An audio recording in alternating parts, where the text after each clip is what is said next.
Revision everything में एक बार फिर से आप लोगों का बहुत बहुत स्वागत है। तो कैसे हैं आप लोग? आई होप आप सब बहुत ही अच्छे होंगे। देखिए, इसके पहले हमने अनुच्छेद 12 और अनुच्छेद 13 को देखा हुआ है। तो आज हम शुरू करेंगे समानता का अधिकार, जो कि हमारे संविधान के अनुच्छेद 14 से 18 के मध्य दिया हुआ है। तो सबसे पहले हम देखते हैं अनुच्छेद 14 में क्या कहा गया है। ठीक है, अनुच्छेद 14 में कहा गया है कि भारत में किसी भी व्यक्ति के साथ विधि के समक्ष समानता और विधियों का समान संरक्षण किया जाएगा और इसमें किसी भी प्रकार का भेदभाव नहीं किया जाएगा। कहने का क्या मतलब है कि विधि यानी जो नियम कानून है, जो भी नियम बने हुए हैं हमारे देश में, वो सबके लिए समान है। चाहे हम हो, चाहे प्रधानमंत्री हो, चाहे कोई उद्योगपति हो, चाहे कितना ही अमीर हो, चाहे कितना ही गरीब हो, सबके लिए समानता की इसमें बात कही गई है। तो यहाँ पे दो शब्द सामने आते हैं।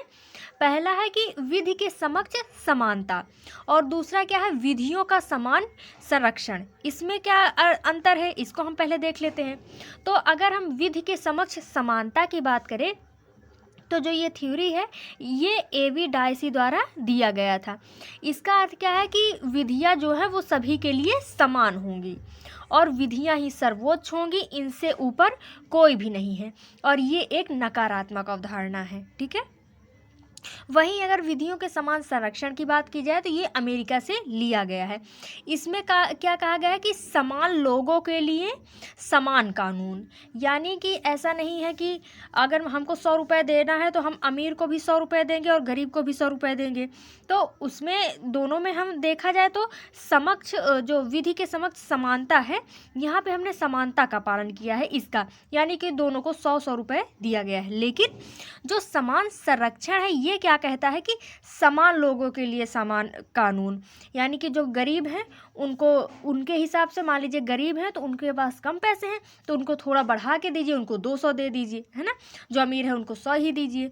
तो ये केवल एक उदाहरण था, फिलहाल हमारे 100 रुपये देने से कोई कुछ किसी पे कुछ फर्क नहीं पड़ने वाला है। ठीक है, तो उसमें यही कहा गया है कि समान लोगों के लिए समान कानून होना चाहिए। ठीक है, परिस्थिति के अनुसार न्याय होना चाहिए और ये एक सकारात्मक अवधारणा है। ठीक है, इसमें कहने का क्या मतलब है कि मान लीजिए जो ज़्यादा पिछड़े हुए हैं उनको थोड़ा आप और अधिक जो सुविधाएं हैं उनको थोड़ी ज़्यादा सुविधाएं दे के उनको बराबरी पे ले आई। ठीक है, और भारत में यही है विधियों का समान संरक्षण। ठीक है, अब इसका एक और उदाहरण अगर हम देखना चाहें तो विधि के समक्ष समानता की हम बात करें। आप लोगों ने जो दौड़ का मैदान होता है वो राउंड वाला उसको देखा हुआ है। मान लीजिए कि कोई दौड़ का मैदान है, उसको पहले हम बना लेते हैं।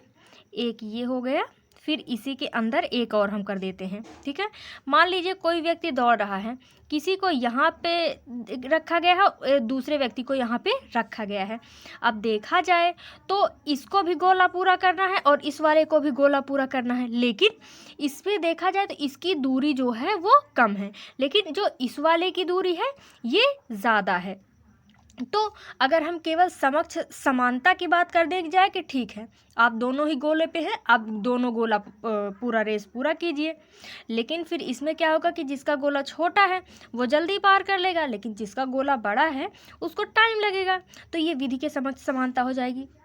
लेकिन अगर समान संरक्षण की बात करें तो इसमें क्या किया जाएगा, मान लीजिए कि ये एक गोला हो गया, दूसरा गोला ये हो गया। ठीक है, इसमें क्या कहा जाएगा, मान लीजिए यहाँ से ये एक राउंड की दूरी अगर 100 मीटर रखी गई है तो जाहिर सी बात है कि ये जो बाहर वाला गोला है इसकी दूरी ज़्यादा होगी। तो यहाँ पे हम क्या करेंगे कि ये बाहर वाले गोले की लंबाई नाप लेंगे। तो मान लीजिए ये इसका 100 मीटर यहाँ पे पूरा होता है, तो हम ये देखेंगे कि यहाँ से ये शुरू करें, यहाँ से ये शुरू करेंगे। जितने समय में ये 100 मीटर पूरा करेगा उतने ही देर में ये इतना 100 मीटर पूरा करेगा। ठीक है, तो यही यहाँ पे कहा गया है कि जो परिस्थितियाँ हैं उसके अनुसार ही समानता दी जाएगी, समान लोगों के लिए समान कानून दिया जाएगा। अब अनुच्छेद 14 के कुछ अपवाद हैं, उसको देख लेते हैं कि कौन कौन से अपवाद हैं। पहला क्या है कि राष्ट्रपति, राज्यपाल, इनके कार्यकाल के दौरान इन पर कोई भी फौजदारी मुकदमा नहीं चलाया जाएगा। ठीक है, अभी हमने बात की कि सबके लिए समान कानून होना चाहिए, और अभी हमने यही कहा कि हमारे देश में चाहे अमीर, गरीब, प्रधानमंत्री, मुख्यमंत्री या कोई भी हो, सबके लिए समान होना चाहिए। लेकिन ये अपवाद है कि जो राष्ट्रपति जी और राज्यपाल जी होंगे, उन्हें कार्यकाल के दौरान फौजदारी मुकदमा उन पर नहीं चलाया जाएगा।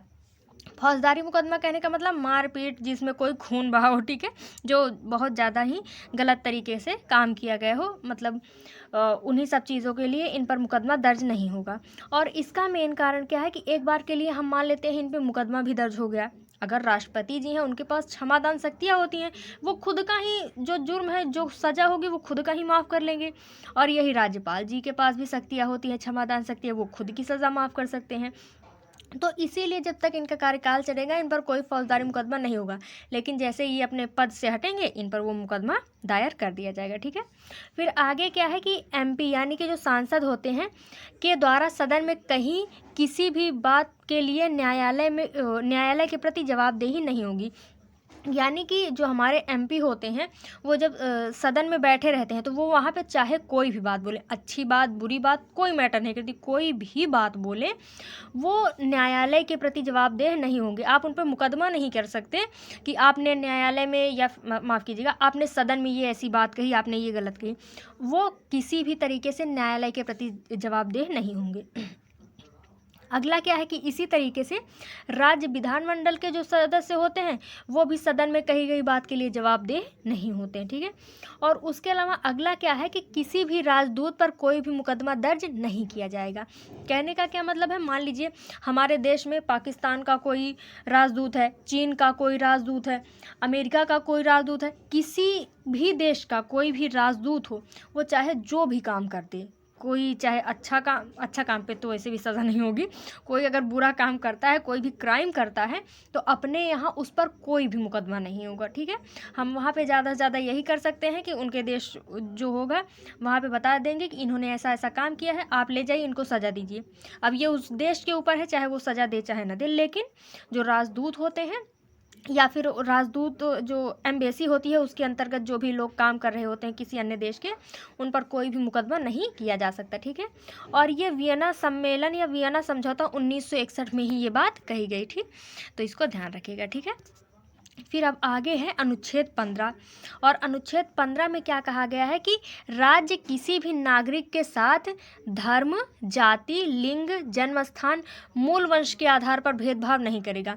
अगर वर्ण की बात करें तो आप काले हैं, गोरे हैं, कोई फ़र्क नहीं पड़ता। धर्म की बात कीजिए, आप हिंदू, मुस्लिम, सिख, ईसाई, चाहे जो भी हो, भेदभाव नहीं किया जाएगा। लिंग के आधार पर आप चाहे लड़का हैं, लड़की हैं, कोई मैटर नहीं करता, आपके साथ भेदभाव नहीं किया जाएगा। जन्म स्थान आप चाहे यूपी के हों, एमपी के हों, पूर्वोत्तर के किसी राज्य के हों, अंडमान निकोबार के हों, कोई फ़र्क नहीं पड़ता, आपके साथ कोई भी भेदभाव नहीं किया जाएगा। और इसमें एक बात क्या है कि जो अनुच्छेद 15 है ये केवल भारतीय नागरिकों को प्राप्त है। हमारे संविधान के कुछ मूल अधिकार ऐसे हैं जो विदेशियों को भी प्राप्त है, लेकिन ये जो अनुच्छेद 15 है ये केवल भारतीय नागरिकों को प्राप्त है। ऐसा क्यों? अगर इसका उदाहरण हम समझें तो इसमें क्या कहा गया है कि जन्म स्थान के आधार पर भेदभाव नहीं किया जाएगा। मान लीजिए हमारे यहाँ किसी भी तरीके की वैकेंसी आती है, ये लोग भी आके अप्लाई कर देंगे कि भाई जन्म स्थान के आधार पर तो भेदभाव है नहीं, हम हैं अमेरिका के, हम भी चल रहे हैं भारत में सरकारी नौकरी के लिए अप्लाई करने, ऐसा नहीं होगा, है ना।